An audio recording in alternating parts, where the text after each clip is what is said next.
কচনপাতি ৰাইজ ভাৰপ্ৰাপ্ত বিষয়া শ্ৰদ্ধাৰ বিতুপন শইকীয়া ছাৰ বা অন্যান্য যিকোনো দিশতে হওক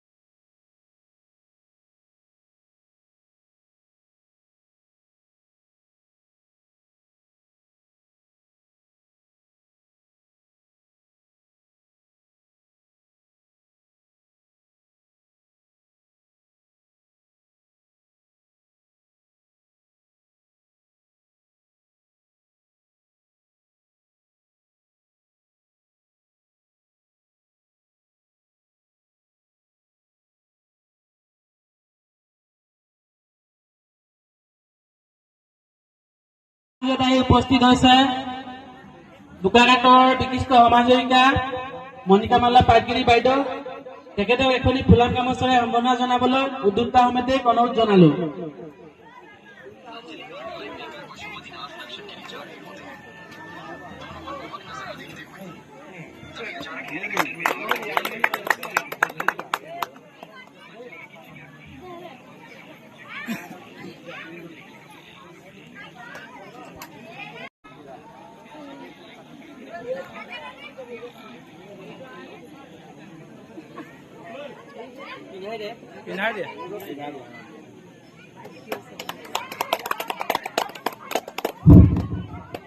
ইয়াৰ পাছত আমাৰ মাজত উপস্থিত থকা নাওজান বাগিচা সংঘৰ বুলিন নায়কক এখনি ফুলাম গামোচাৰে সম্বৰ্ধনা জনাবলৈ উদ্যোক্তা সমিতিক অনুৰোধ জনালো।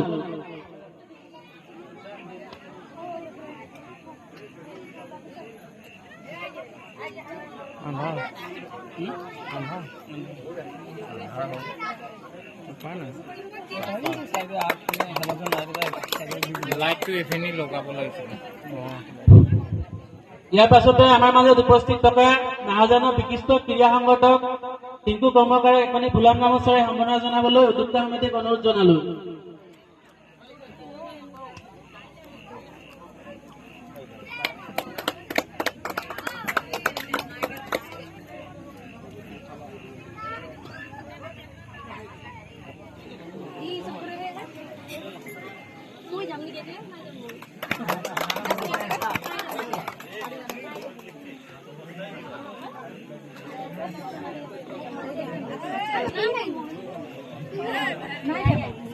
প্ৰবিদাস ডাঙৰীয়া দ্বীপ্ৰবিদাসক এখন ফুলাম গামোচাৰে সম্বৰ্ধনা জনাবলৈ উদ্যোক্তা সমিতিক অনুৰোধ জনালো।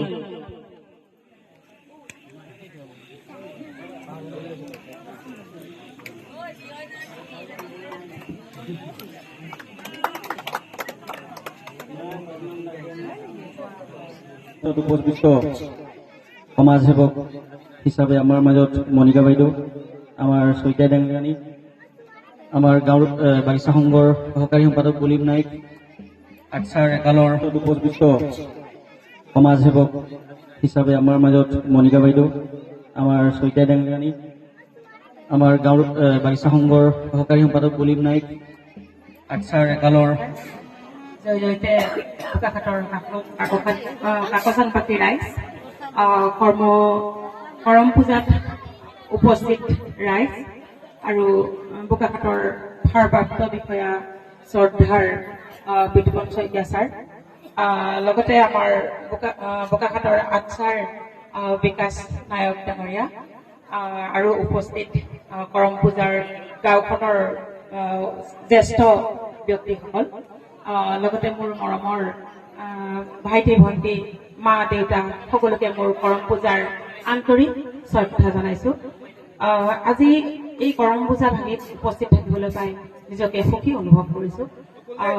কৰম পূজাৰ আজি কৃষিভিত্তিক উৎসৱত উপস্থিত ৰাইজৰ যি মনৰ আশা পুহি ৰাখি আজি এসপ্তাহ ধৰি ব্ৰতত থাকি সকলোৱে যি মনৰ বাঞ্ছা কৰিছে সেই মনৰ বাঞ্ছা তেওঁলোকৰ যাতে বাস্তৱলৈ পৰিণত হওক সেয়া মই অন্তৰৰ পৰা ভগৱানৰ ওচৰত আশীষ বিচাৰি ৰাইজৰ আগলৈ পঠিয়ালো। আৰু লগতে আজি কৃষিভিত্তিক উৎসৱটি নিশাটি যাতে সকলোৰে এটা সুকলমে যাওক সেয়া ভগৱানৰ ওচৰত প্ৰাৰ্থনা জনাইছোঁ তেওঁলোকৰ মনৰ বাঞ্ছাবোৰ পূৰণ হওক। আজি ইমান সুন্দৰ এটা উৎসৱ ইয়াত মোক মাতি অনা মোৰ মৰমৰ ভাইটি মোৰ সঞ্চাত লাগি থকা বিজয় কানু আৰু সভাপতি দাদাৰ নামটো পাহৰি গলো, দাদাক মই আন্তৰিক মোহন নায়ক ডাঙৰীয়া, তেখেতক মই পংকজ নায়ক ডাঙৰীয়া, মোহন দা সকলোকে মই আন্তৰিক ধন্যবাদ জনাইছো। প্ৰতিটো মুহূৰ্তত তেওঁলোকৰ গাঁওখনৰ যিকোনো অনুষ্ঠানত আজি মই উপস্থিত থাকিবলৈ পাই নিজকে সুখী অনুভৱ কৰিছো। গাঁওখনৰ যিকোনো অনুষ্ঠানতে মোক দাদাহঁতে মোক মাতে, খুব বেছি ভাল লাগিছে। আজিৰ অনুষ্ঠানটোত খুব এটা ধুনীয়া অনুষ্ঠান দাদাহঁতে আয়োজন কৰিছে আৰু লগতে তেওঁলোকে যিবিলাক উন্নত পথৰে যাব পৰা ৰাস্তাত যিবোৰ গাঁওখনৰ সুসন্তানক আগবঢ়াই দিয়াত যথেষ্ট সহায় কৰিছে দুজন দাদাই, খুব বেছি ভাল লাগিছে। লগত মোৰ ভাইটি বিজয় কানু আৰু এই গাঁওখনৰ লগত গাঁওখনৰে এজন ভাইটি বিকাশ, গাঁওখনৰে ভাইটি টুলটুল দত্ত এজন ভাল শিক্ষক হিচাপে আজি পৰিচিত হৈছে গাঁওখনৰ পৰা। খুব আনন্দ আমি অনুভৱ কৰিছো। আগবাঢ়ি যাওক, তেওঁ যিসকল ছাত্ৰ ছাত্ৰীক পঢ়াব সেই ছাত্ৰ ছাত্ৰী যাতে তেওঁ যেনেকৈ শিক্ষা লৈ আজি আগবাঢ়ি গৈছে গাঁওখনৰ পৰা, সেই শিক্ষাৰে যাতে তেওঁৰ নিজৰ ছাত্ৰ ছাত্ৰীক নিজৰ সন্তানৰ দৰে যদি পঢ়াই ভাল এটা শিক্ষা দিয়ে তাৰে আশা কৰিছো।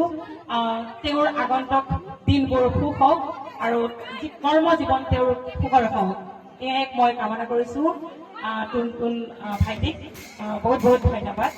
আৰু গাঁওখনত বহুতো খেলা ল'ৰা ছোৱালী আছে যিসকলে বৰ্তমান ফুটবল খেলাত জড়িত হৈ আছে। তেওঁলোকে খুব এটা ভাল সন্তান। প্ৰতিজন গাঁওবাসীয়ে সন্তানসকলক আগবাঢ়ি যোৱাত সহায় কৰক, প্ৰতিটো খোজত সাহস দিয়ক, প্ৰতিটো মুহূৰ্তত দিয়ক। যিসকল সন্তানে ক্ৰীড়াৰ যোগেৰে হওক বা সাংস্কৃতিক যোগেৰে হওক বা অন্যান্য যিকোনো দিশতে হওক, গাঁওখনৰ প্ৰতিজন ব্যক্তিয়ে যাতে সেই সন্তানক আগবাঢ়ি যোৱাত সহায় কৰক। যদি তেওঁৰ অকণমান আৰ্থিক কমি থাকে, প্ৰতিজন গাঁৱৰ সদস্যৰ যাতে তেওঁলোকে দায়িত্ব বুলি ভাবি অকণমান পুঁজি গোটাই যাতে সেই সন্তানটোক আগবাঢ়ি যোৱাত সকলোৱে সহযোগিতা কৰে। বিশেষকৈ মই যিখিনি পাৰো সেইখিনিতো কৰোৱেই, গতিকে মই যিখিনি নোৱাৰো গাঁওবাসীও যাতে অকণমান সহায় কৰি ছাত্ৰজনক আগবঢ়াই দিয়ে, সেইখিনি মই সকলোকে অনুৰোধ জনাইছো। প্ৰতিজন গাঁওবাসীকে কৈছো, প্ৰতিজনে যাতে সন্তানটোৰ নিজৰ দায়িত্ব বুলি ভাবক। ঠিক আছে, সকলোকে এইষাৰ কথা মই কৈছো। আজি এই এটা সুন্দৰ বাকৰিত মই এই কথাষাৰ সকলোকে গাৰ্জেনসকলক কৈছো। আৰু যি সন্তান আশাবাদী সেই সন্তানক সকলোৱে আগুৱাই দিয়াত সকলোৱে সহায় কৰক। আৰু বিশেষ নকওঁ, এটা সুন্দৰ অনুষ্ঠান, সকলোৱে নাচি বাগি তোলা এটা অনুষ্ঠান। খুব বেছি ভাল লাগিলে মোৰ নাচি, খুব এটা ভাল অনুভৱ কৰিছো। এনেকুৱা অনুষ্ঠানলৈ আহিবলৈ পাই খুব বেছি নিজকে আনন্দিত ফিল কৰিছো। মোক চাগে প্ৰায় কম চিনি পায়, তথাপিতো মোৰ চাগে পৰিচয়টো চবে জানে। তথাপিতো আপোনালোকৰ গাঁওখনৰ হকে যিখিনি কৰিব পাৰো, যিখিনি মোক ভগৱানে সাহস দিছে কৰি যাবৰ বাবে, সেইখিনি কৰি যাম বুলি সকলোকে আশা দিলো। বিশেষ নকওঁ, ইমানকে কৈ মোৰ চমু বক্তব্য সামৰণি মাৰিছো। লগতে মোৰ কোৱাত যদি কিবা ভুল ভ্ৰান্তি হৈছে সকলোৱে ক্ষমা কৰিব। Thank you so much, thank you so much all, thank you so মাচ।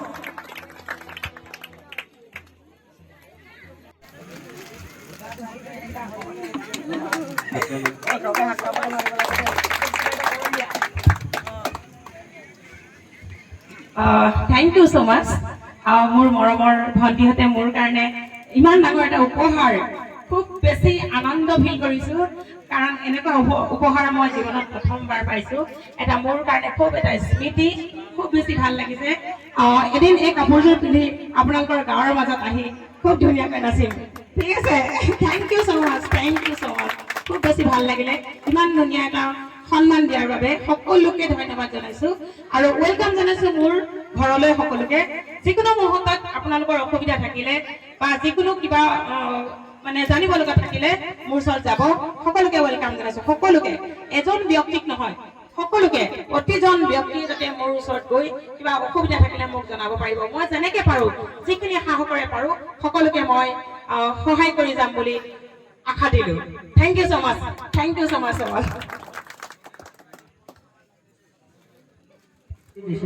তাতকে ক'বলগীয়া আৰু একো কথাই নাই। বাইদেউৰ যি মনৰ যিটো চফা অন্তৰ বুলি কওঁ আমি, সেই চফা অন্তৰেৰে আমাক আজি কাকচাং শাখা বাগিচাত যিখিনি কথা খুলি মেলি কৈছে, আমি অতিকৈ কাকচাংবাসী হৈ তেখেতক আমি ধন্যবাদ জ্ঞাপন কৰিছোঁ। লগতে আমাৰ যিবোৰ বিষয়ববীয়া আছে, এই আমাৰ কাকচাংবাসী ৰাইজৰ, তেওঁলোককো ধন্যবাদ তেখেতে জ্ঞাপন কৰিছে। আৰু যি মহিলা সমিতিৰ আমাৰ ইয়াত বিষয়ববীয়া আছে জ্ঞাপন কৰিছে। আৰু আমাৰ ইয়াত যিহেতুকে নাহৰজান চাহ বাগিচাৰ আমাৰ আৰু লগতে আমাৰ নাহৰজান চাহ বাগিচাৰ বিষয়ববীয়া আছে। আৰু ইয়াত যিসকল বিষয়ববী আছে সকলোকে তেখেতে ধন্যবাদ জ্ঞাপন কৰিছে। লগতে আমি বেছি সময় মানে নষ্ট নকৰি আমি আমাৰ ফালৰ পৰা এই কাকচাং হৈ, মহিলা সমিতি হৈ আৰু গাঁওৰক্ষী বাহিনী, বাগিচা সংঘৰ হৈ আমি বাইদেউক আমাৰ ফালৰ পৰা ধন্যবাদ জ্ঞাপন কৰিছোঁ। এয়া আমাৰ বাইদেউ ওচৰত আছে।